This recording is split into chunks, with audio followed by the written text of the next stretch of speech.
let's prep my sausage and baked bean casserole. This is a slow cooker recipe, and we're going to create a dump bag for this. It's nice and easy. So I've got my bag here ready, my freezer bag. I've written on it slow cooker, sausage and baked bean casserole, so I know exactly what I've got in the freezer. We've got a sprig of rosemary.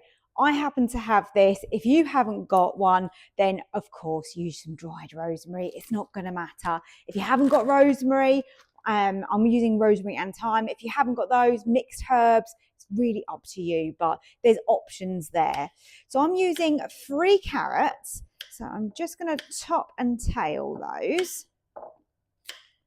If you don't like carrots for any reason, then this recipe really works quite nicely with peppers as well. So again, there's another alternative for you. But I quite like carrots in this. And they slow cook well, don't they? Nice root veg.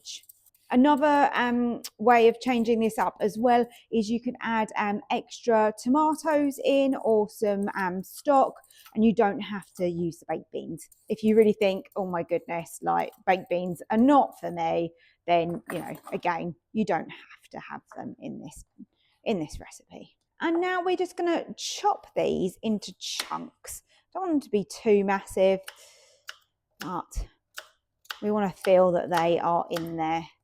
So chunks just like that, and in they go. This makes such a convenient dinner.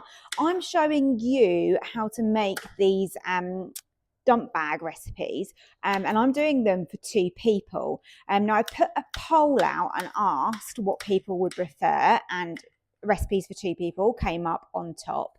If you are a family of 4, and you want to double up on these quantities in my recipes, it's absolutely fine. It's going to work the same. Your cook time's going to be the same.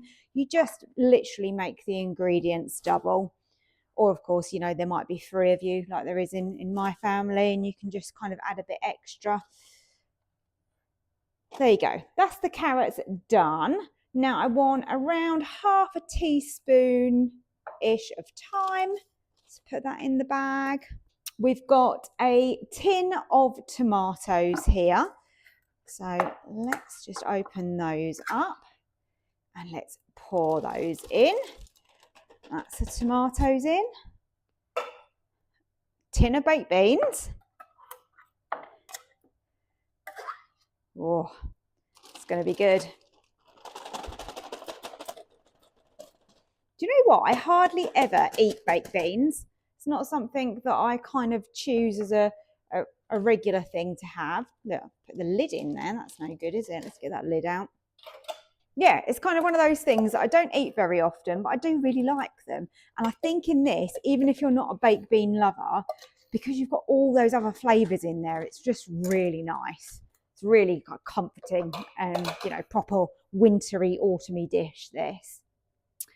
Right, we need some garlic. You can put in up to a couple of cloves, I would say.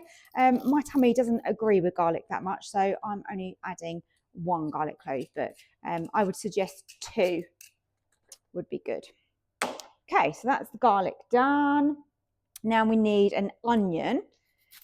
So I'm just going to take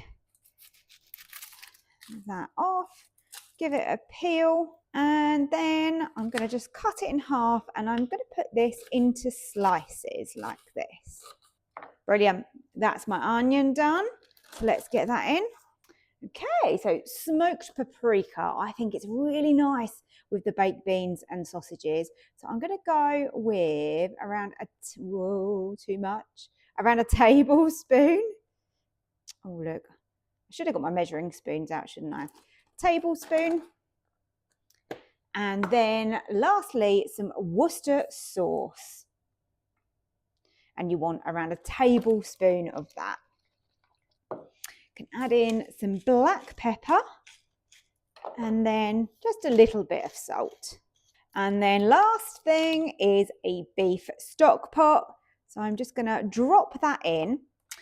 Now, obviously, that's not going to melt down or anything at this stage, but it's absolutely fine. Just take the air out of it and just seal that up. Now what I'll do is when I actually come to slow cook this, if I need to add a little bit of extra liquid into this, then I will do. But we'll see how we go.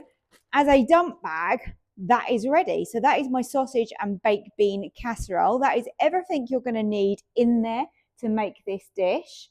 And I'm going to go and get that in the freezer. Help us if I put the sausages in, didn't it? We need the sausages. Nearly forgot them, didn't I? So in this dish, I'm going to go with 6 sausages. So 3, 4, 5, 6 sausages. And I'm just going to cut them into chunks, so into thirds for each sausage like this, and they go into your dump bag. These are cutting nice and easy. Now they will look a little bit anemic, your sausages, and there's nothing you can do about that unless you're going to brown these first. Because I'm putting this obviously into the freezer, this is what this is all about. I'm not going to be able to do that, but you'll see the result and you'll see if you're happy with it being like that or not. So just make sure the air's out of it. I don't think it's going to matter because this is going to have loads of flavour and it's going to be delicious. So I'm not worried about not browning them. Okay, we're all sealed. So you can just give that a little toss around. And there is my sausage and baked bean casserole dump bag. That's ready for the freezer. I've got my sausage and baked bean casserole dump bag out of the freezer. So let's cook it. Let's get it all in. Let's tip that out. Brilliant. There you go. Let's give that a quick stir. And all we've got to do is put that on to slow cook. Makes life so nice and easy, doesn't it? Now I'm going to be cooking mine on high because I'm putting this on at like lunchtime, midday-ish, but you can put it on low and leave it for a lot longer. So it's up to you which way round you do it. It's going to be the same with all slow cook recipes, really. You can either do them on high or low. There's no kind of real reason why you can't do either. So lid down and let's slow cook it.